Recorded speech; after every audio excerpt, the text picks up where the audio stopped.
Hello everyone, स्वागत है आपका एग्जाम अफेयर्स में।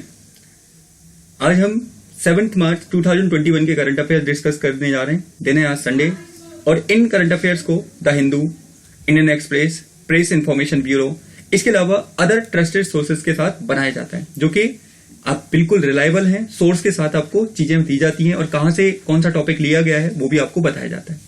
तो देरी न करते हुए शुरू करते हैं अपने पहले टॉपिक को। और पहला टॉपिक है हमारा वर्ल्ड फर्स्ट स्पेस होटल।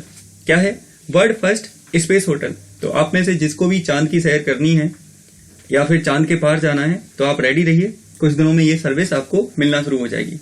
तो देरी न करते हुए सुन लेते हैं, समझ लेते हैं किसने इसको शुरू किया है। देखो, हाल ही में एक कंपनी है जिनका नाम है orbital assembly corporation. Orbital assembly corporation नामक कंपनी ने यह कहा है कि 2027 तक वह वर्ल्ड का फर्स्ट स्पेस होटल बना देंगे और इस वर्ल्ड के फर्स्ट स्पेस होटल का नाम होगा वाइजर स्टेशन। क्या नाम होगा? वाइजर स्टेशन, जिसके निर्माण की शुरुआत 2025 से शुरू हो जाएगी और 2027 तक ये कंप्लीट हो जाएगा और ये काम करना शुरू कर देगा।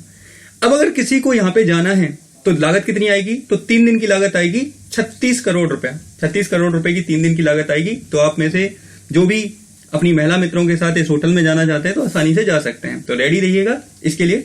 तो देख लेते हैं, यहाँ पे देखिए इंडिपेंडेंट का कटआउट है। World first space hotel plans to open in 2027। तो याद रखिएगा ये, और कौन बना रहा है, इसका नाम क्या होगा?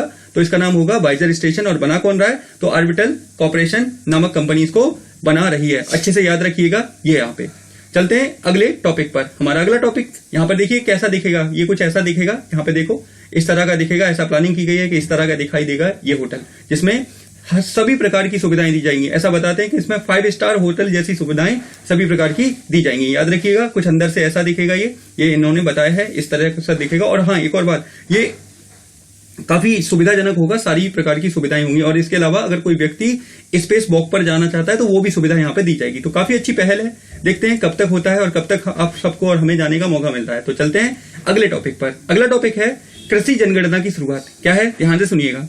हाल ही में गुजरात सरकार के द्वारा कृषि जनगणना को करने की बात की गई है। यानी कि गुजरात की सरकार कृषि जनगणना क्या करेगी? कृषि जनगणना करवाने जा रही है। ठीक है, कृषि जनगणना करवाने जा रही है। तो ये अपने आप में बहुत अच्छा कदम है।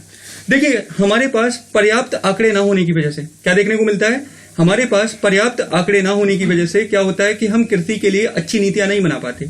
लेकिन अगर इस प्रकार की जनगणना की जाती है तो उससे पर्याप्त आंकड़े भी मिलेंगे, पर्याप्त सुविधाएं भी मिलेंगी और आसानी से इसका सॉल्यूशन निकाला जा सकेगा। तो इसलिए ये कृषि जनगणना की शुरुआत कौन कर रहा है? गुजरात की सरकार कर रही है।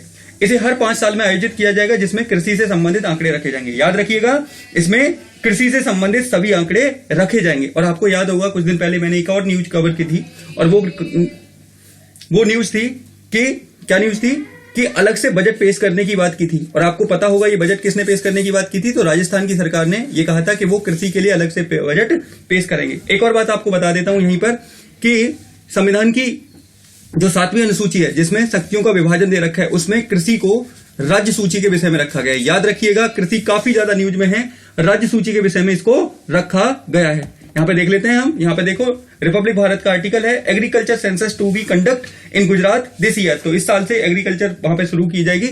आपको याद रख लेना है सेंसस। चलते हैं अगले टॉपिक पर। आजादी का अमृत महोत्सव, वेरी वेरी इंपोर्टेंट। ध्यान से सुनिएगा, कुछ बातें बताऊंगा, बहुत ज्यादा इंपोर्टेंट है। आजादी के 75 वर्ष पूरे होने के उपलक्ष्य में इस उत्सव का आयोजन किया जा रहा है। तो सबसे पहले तो आपको यह याद रखना है कि आजादी के कितने साल कंप्लीट हो गए? 75 साल। अब इसी 75 साल को सेलिब्रेट करने के लिए आजादी का अमृत उत्सव मनाया जा रहा है। अब देखिए, इस महोत्सव की शुरुआत दांडी मार्च के साथ 12 मार्च से की जाएगी। यानी कि आपको याद रखना है कि 12 मार्च को दांडी मार्च के 51 साल कंप्लीट हो जाएंगे। और इसी को यादगार बनाने के लिए इसकी शुरुआत दांडी मार्च के साथ की जाएगी। और याद रखिए, क्या दांडी मार्च किया जाएगा जिसमें उन्हीं रास्तों को चुना जाएगा जिस रास्ते से गांधी जी ने दांडी मार्च की यात्रा की थी। तो काफी ज्यादा न्यूज में है, आपको दांडी मार्च भी तैयार करना है। कोशिश करूंगा कि मैं करा दूं, लेकिन अगर मेरा टाइम नहीं मिलता है तो आप लोग दांडी मार्च अच्छे से तैयार कर लीजिएगा। गांधी से ऊपर इस बार एक ना एक क्वेश्चन जरूर मिलेगा आपको। इसके अलावा इस समारोह को मनाने के लिए प्रधानमंत्री के नेतृत्व में एक समिति बनाई जाएगी। यानी कि प्रधानमंत्री के नेतृत्व में एक कमेटी बनाई जाएगी जिसमें 259 मेंबर्स होंगे जो कि इसकी देखरेख करेंगे, जिसके अध्यक्ष कौन होंगे? हमारे प्राइम मिनिस्टर होंगे। अच्छे से याद रखिएगा, आजादी का अमृत महोत्सव और खास करके दांडी मार्च आपको अच्छे से तैयार कर लेना है। यहाँ पे देखिए, ये डेली एक्सलेजर.com का आर्टिकल है। यहाँ पे देखो क्या है, आजादी Ka Amrit Mahotsav to be celebrate from March 12th to 5th April 2021। तो अच्छे से याद रख लेना है आपको। यहाँ पे चलते हैं अगले टॉपिक पर, शिक्षा के लिए वर्ष। Again very very important. Arunachal Pradesh सरकार ने 2021 को शिक्षा का वर्ष घोषित किया है, यानी कि अरुणाचल प्रदेश की सरकार ने 2021 को शिक्षा का वर्ष घोषित किया है। और अब ये क्या करेंगे, इस साल शिक्षा को बढ़ावा देने का काम करेंगे, शिक्षा के इंफ्रास्ट्रक्चर को सुधारने का काम करेंगे, जिससे कि शिक्षा की व्यवस्था अरुणाचल प्रदेश में काफी अच्छी हो सके। क्या है, अरुणाचल प्रदेश सरकार शिक्षा को बढ़ावा देने के लिए क्या करेगी, यहाँ पे 10,000 लिखा है, ये 1,000 करोड़ होगा, ठीक है, 1,000 करोड़ रुपए का खर्चा करेगी। याद रखिएगा, 1,000 करोड़ रुपए का खर्चा करेगी, ये ठीक कर लीजिएगा, और जिससे कि राज्य में शिक्षा की अवसंरचना को सुधारा जा सके। तो याद रखिएगा किस राज्य ने ये पहल की है, तो अरुणाचल प्रदेश राज्य ने पहल की है। देखो यहाँ पे एनडीटीवी एजुकेशन का आर्टिकल है, Arunachal Pradesh budget 2021 emphasises on elementary education upgrading school, यानी कि ये स्कूल में शिक्षा की स्तर को मजबूत करने के लिए ये काम करेंगे। याद रखिएगा, और इसी वजह से इन्होंने 2021 को शिक्षा का वर्ष घोषित किया है। चलते हैं अगले टॉपिक पर। अगला टॉपिक है भारत का पहला शहरी एलिवेटेड एक्सप्रेसवे।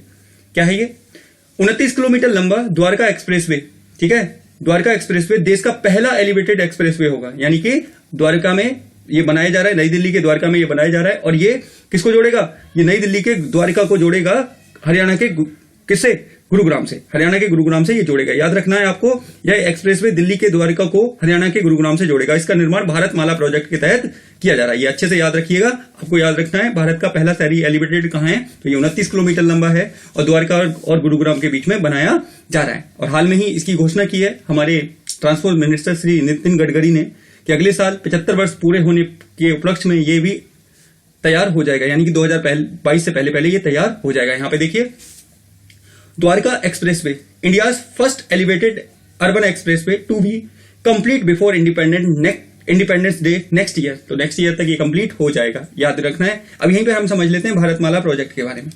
देखिए, भारत में सड़कों की अवसंरचना को मजबूत करने के लिए इस भारतमाला प्रोजेक्ट की शुरुआत 31 जुलाई 2015 में की गई थी, यानी कि आज से 5-6 साल पहले इसकी शुरुआत की गई थी, ठीक है। और किसने की थी, तो ये हमारे प्राइम मिनिस्टर श्री नरेंद्र मोदी जी के द्वारा की गई थी। और मिनिस्ट्री है इसकी, ministry of road transport and highway. और आजकल मिनिस्टर कौन है इसमें, तो नितिन गडकरी जी हैं। ये आपको अच्छे से याद रखना है।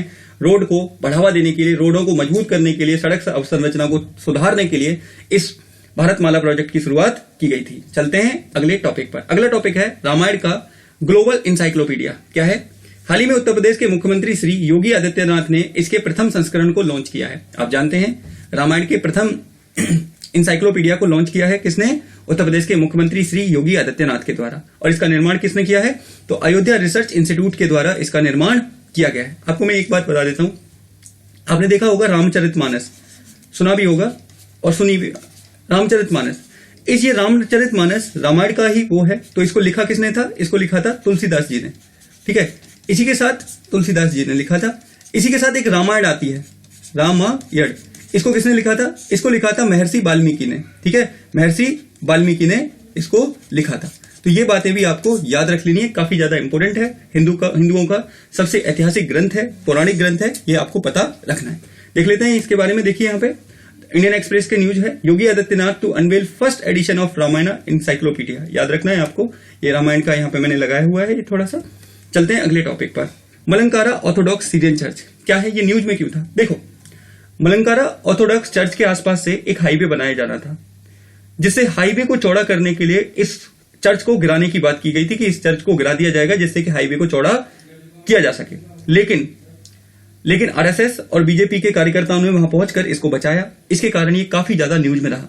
और हाल ही में इस चर्च से ये अनाउंसमेंट किया गया है कि यहाँ के आसपास के जो भी लोग हैं, बीजेपी ने इसको बचाने का काम किया है, तो आप सब लोग बीजेपी को वोट दें, ऐसा इन्होंने कहा है। इस वजह से ये काफी चर्चा में रहा था। तो देख लेते हैं, केरल के अलापुजा में स्थित यह चर्च 1000 साल पुराना है, जिसे सेंट थॉमस ने बनवाया था। इसमें 13वीं पुरानी भित्ति पेंटिंग भी है, यानी कि 1000 साल पुरानी ऐतिहासिक इमारत को रोड बनाने के लिए गिरा देना कहां तक का न्याय है। कितनी पुरानी बात है, किसने बनवाया, सेंट थॉमस ने, और पुरानी चीजें रखी हैं, लेकिन हम रोड बनाने के चक्कर में इसको गिरा दे रहे हैं। तो इस वजह से ये न्यूज में रहा। मलंकारा ऑर्थोडॉक्स सीरियन चर्च, याद रखिएगा कहां पर है, केरल के अलापुजा में स्थित है। ये आपको याद रख लेना है। यहाँ पे देखिए, टाइम्स ऑफ इंडिया का आर्टिकल है, ऑर्थोडॉक्स चर्च बिशप्स इन केरला मीट आरएसएस फंक्शनरी, यानी कि जो इसके चर्च के बिशप हैं, बिशप का मतलब होता है पादरी, उन्होंने आरएसएस के उससे मीटिंग की है जिससे कि आगे की रणनीति की जा सके। देखिए कुछ इस तरह दिखता है, ऐतिहासिक इमारत है, ऐतिहासिक मॉन्यूमेंट है और इसको गिराने की बात हो रही है। तो कहीं ना कहीं ये तो गलत बात है कि कुछ ना कुछ डाइवर्सिफिकेशन किया जाना चाहिए था, लेकिन इसको गिराने का क्या मतलब बनता है। ठीक है, जो भी है। और आगे यहाँ पर ये दोबारा से सेम वो हो गया, लेकिन यहाँ पे देखिए द हिंदू का आर्टिकल है, यहाँ पे RSS leader meet Jacobite orthodox church leaders यहाँ पे दे रखा है, आप देख सकते हैं इसको। ठीक है, और कुछ इस तरह बाहर से इस तरह दिखता है, मैंने उसमें भी दिखाया, आप यहाँ पे देख लीजिए, काफी अच्छा दिखता है, लेकिन बस वही बात है। अगला देखते हैं, हम जानने की कोशिश करते हैं। अगला है Asia Pacific rural and agriculture credit association. ध्यान से सुनिएगा क्या है। हाल ही में नाबार्ड के चेयरमैन जीआर चिंताला को इसका अध्यक्ष बनाया गया है, यानी कि GR Chintala ji Asia Pacific rural agriculture credit association के क्या बने हैं, प्रेसिडेंट बने, हेड बने हैं।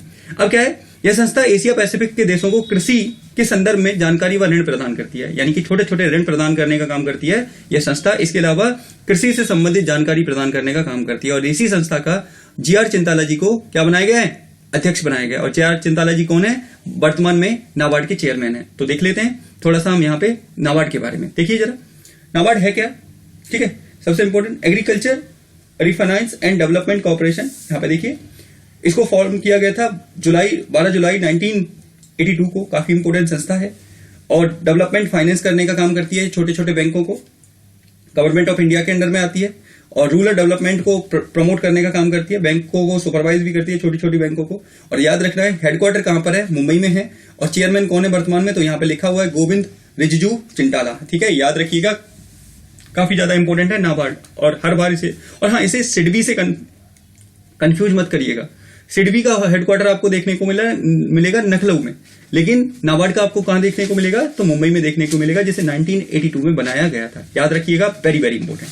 चलते हैं अगले टॉपिक पर। यहाँ पे देखिए, यहाँ पे लगा हुआ है NABARD chairman GR Chintala take over chairmanship of, यही Asia Pacific rural and agriculture credit association की चेयरमैनशिप इनको दी गई है। ये है चिंताला जी, आप इनको देख सकते हैं। चलते हैं अगले टॉपिक पर। अगला टॉपिक क्या है, अभ्यास प्रश्न, जिसका आंसर आपको कमेंट बॉक्स में देना होता है, लेकिन अनफॉर्चुनेटली सिर्फ कुछ ही बच्चे इसका आंसर देते हैं। गलत बात है, जो लोग देखते हैं वो इसका आंसर जरूर करें, जिससे कि आपके साथ साथ दूसरों को भी इंफॉर्मेशन मिले, दूसरों को भी पता लगे, और आपको भी पता लगे कि कल जो हमने पढ़ा था क्या हमें याद है या नहीं है। तो इसलिए इसका आंसर दिया करें। देखते हैं क्या है क्वेश्चन। हाल ही में जारी किए गए लैंड रिकॉर्ड इंडेक्स में किस राज्य को प्रथम स्थान मिला है, यानी कि प्रथम स्थान मिला किस राज्य को।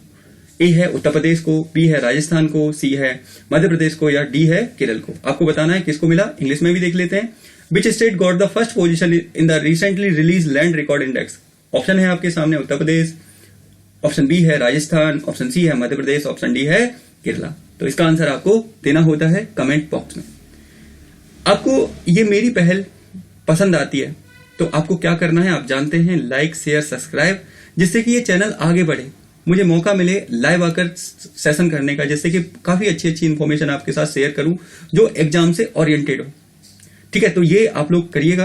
और हाँ, आज कोशिश की जाएगी कि शाम तक कुछ करंट अफेयर्स के क्वेश्चंस आपके सामने लेकर आए जाएं, जिसमें कुछ क्वेश्चंस होंगे जिसका आंसर आप देंगे मेरे साथ साथ। लाइव सेशन होगा, वो प्रीमियर होगा, लेकिन मैं रहूंगा पीछे उसके, तो आपको आंसर तभी के तभी देने होंगे। तो मिलेंगे इस ऐसे सेशन में शाम को, तो लाइव रहिएगा।